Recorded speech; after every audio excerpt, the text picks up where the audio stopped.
This past Sunday, the 95th Academy Awards ceremony took place. The event where elite members of the organization select winners who are given a golden idol and are made into stars in Hollywood. Started by Louis B. Mayer, the head of Metro-Goldwyn-Mayer, MGM, the organization was meant to improve the image of movie making and mediate labor disputes without unions. Louis Mayer was also a Freemason and, clearly, just like Babylon, Hollywood never changes. There are various conflicting stories surrounding how the Academy Awards statue was nicknamed and then officially referred to as an Oscar. But what is the true origin of this gold idol and its name? The Oscar statue was designed by Cedric Gibbons, another Freemason, and the biggest art director for MGM at the time. He worked on dozens of films such as Julius Caesar, Gaslight, Dr. Jekyll and Mr. Hyde, A Night at the Opera, and An American in Paris. He claims that the Oscar statue is meant to depict a crusader holding his sword in a downward-pointing position. However, the lack of details and smooth finish make any clear representation impossible to recognize. Ancient Egyptian culture has a very similarly staged statue of one of their many gods, Ptah, a creator god, deity of craftsmen, the chief controller of craftsmen, in fact, and the master of ceremonies. Ptah is always depicted in his statues holding a scepter,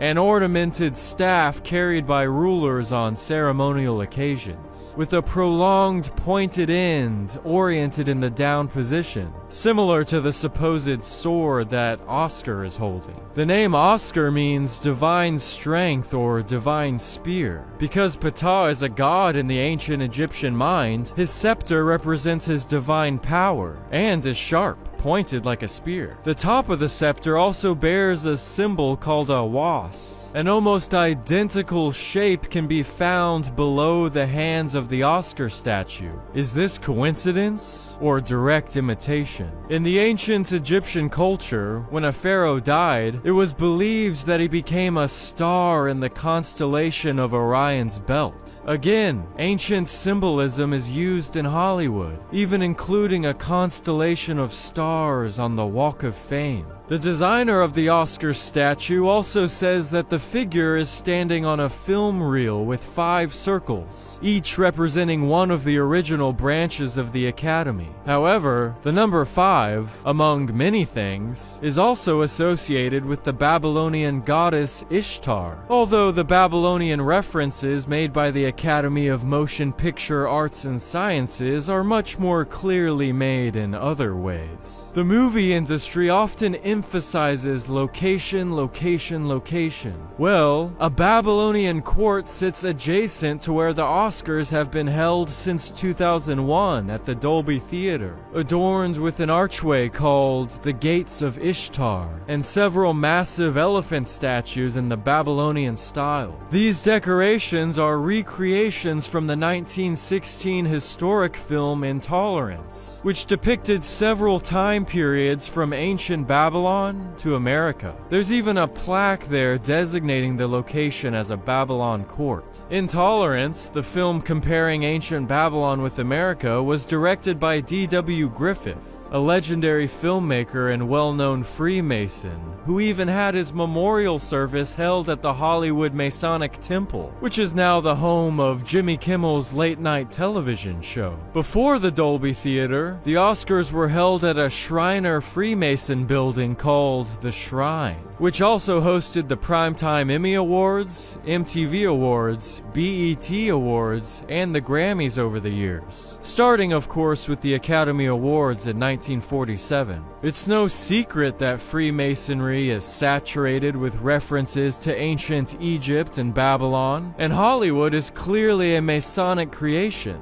There was even a star-studded film released on the winter solstice of 2022 called Babylon, not to to mention, Hollywood derives from the term holly tree, a sacred symbol to ancient druids, witches, and wizards, who used its branches to craft wands and cast spells. In conclusion, Hollywood is steeped in the occult, in ancient gods of both Egypt and Babylon, and they're Masonic through and through. So it's no wonder the greatest award ceremony they offer to the public is oozing with secret symbolism and strange black magic as they cast their spells.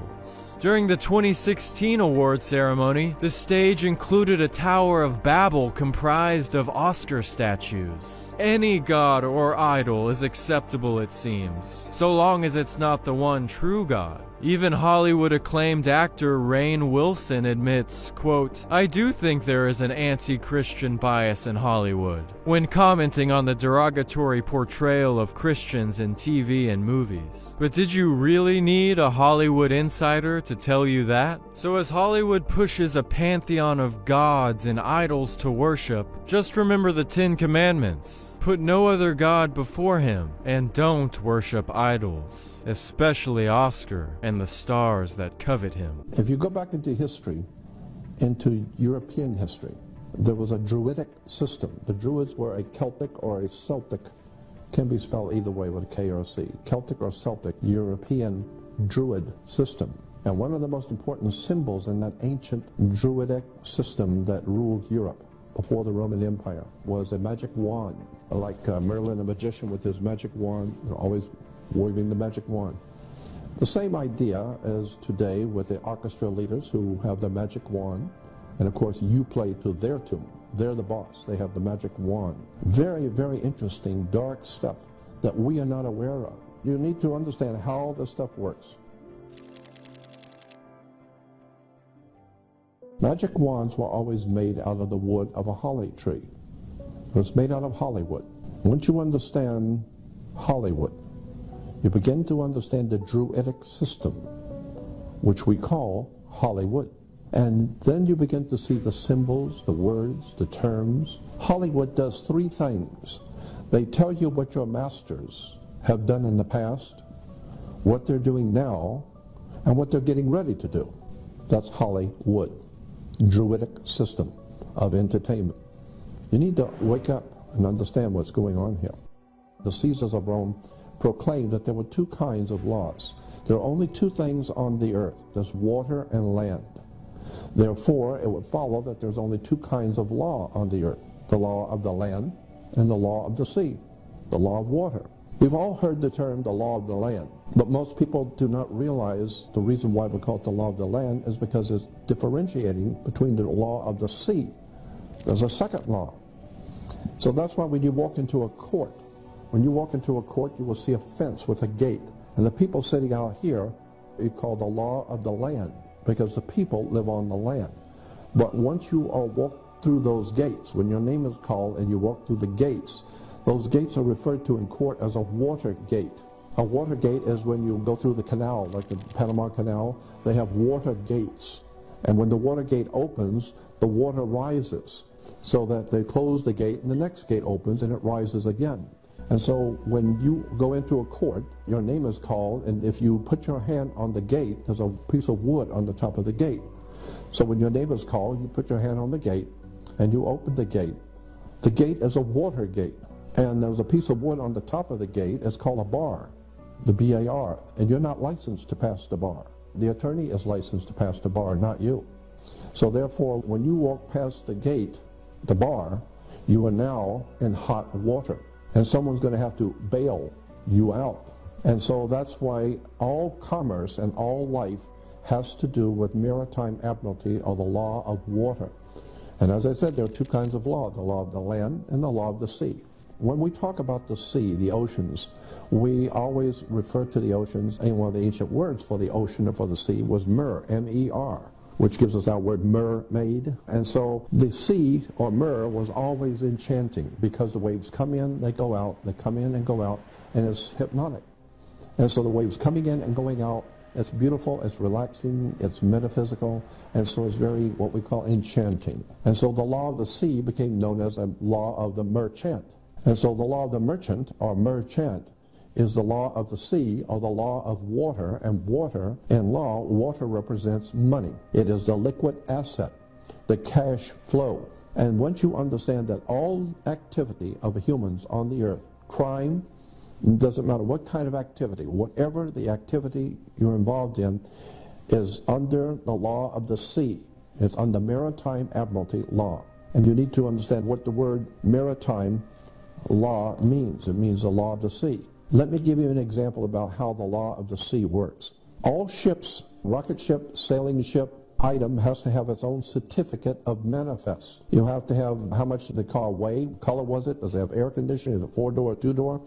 So it has to have its own certificate of manifest. Why? Because it came in on a ship and she delivered the product on the water, on the high seas. So this is why when you were born, your mother's water broke and you came out as a maritime admiralty product because you came out of water. Therefore, you have to have a birth certificate. A certificate of manifest from the ship who sits in the harbor in her birth. So you have to have a birth certificate. Why? And who has jurisdiction over the birth certificate is the dock, because that's where the ship is sitting. It's sitting at the dock. So the dock has to sign your birth certificate. Why? Because you are a maritime admiralty product. The banks will buy your body. It's a story of the way banks work, the way maritime admiralty commerce works. You need to understand that you are a product. This is why if you are looking for a job, you're not looking for employment.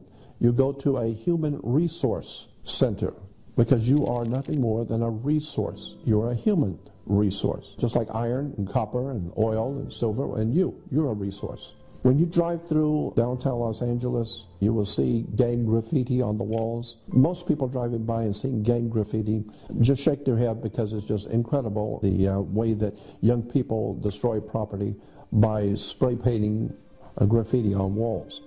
But young people who understand that graffiti is a symbol, it means something. And if you don't understand the symbolism, you need to stay out of that neighborhood. So the same thing is happening all around the world. If you understand the flags and the symbols on flags, or the coats of arms, or the heraldry, or the corporate logos that companies and corporations use, these are all symbols and words and terms that are being used. Unless and until you understand that the whole world is a business. The entire earth is a business. Now, the only way that people are going to learn anything is by fellow communication. People communicating with other people, learning from other people, and passing that knowledge on.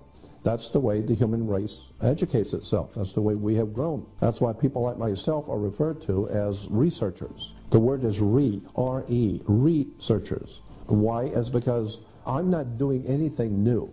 Myself and others like me who are referred to as writers, authors, and researchers are merely researching, meaning other people have done the searching, other people have dug out the facts, and many centuries ago, maybe many thousands of years ago. And so this is what happens in a court. If you're going to make a decision in a court, you have to do some research. Go back into the records and see what the courts before you have said. See what the judges have said 30 years ago about this particular subject. So what you're doing is you're researching. Do it again. And so today, the way young people need to understand is that there's knowledge out there that you haven't been given, and you need to research that knowledge. And the way it's done is very simply, you don't confront authority. Just go to the library, especially today with the technology that exists on the web. All you have to do is go on the web and start researching words and terms and symbols and how government works. Where do religions come from? Where do the religious ideas that we espouse and the things that we talk about in Christianity and Judaism and Islam, where do these ideas even come from? How did these great religious movements get started? And where does the money come from? It's very interesting when you start looking at the oil companies. For many years, oil companies have been financing churches, Protestant and Catholic churches, especially Protestant churches, have been getting a lot of money from oil corporations for their missionary movements. A lot of the big churches have huge missionary movements financed by the oil companies. There was a large book, a very thick book, written many years ago that you might be able to find in the library called Thy Will Be Done. Go read the book, Thy Will Be Done.